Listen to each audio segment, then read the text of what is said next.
So it's very important, very useful. You can also combine it with Streamline calculations, right? But Streamline needs some time to calculate or to show, but here it's very, it's very fast. You can combine the Streamline and then the tracer, okay? And let me change the Streamline setting. I want to trace from injectors, of course. Apply. All right. So 305.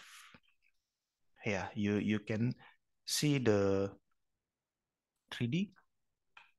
You need to uncheck the show grid. All right. But I think better if we start with 2D. So you see this is the area of the tracer and you can correlate it with the streamline shape and they correlate well. And then what about 302? The same here.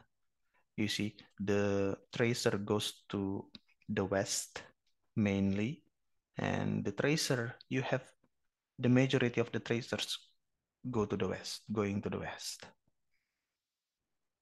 All right, so yeah, it's very easy. It's very useful. Okay, I hope you get that. And lastly, I think we can go to the graph. And under the graph, we have also tracers here.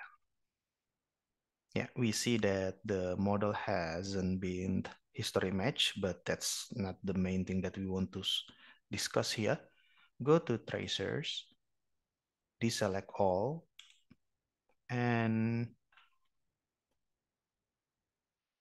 here from injector 305, deselect all. We want to know how many injector 305 that has been injected. You see?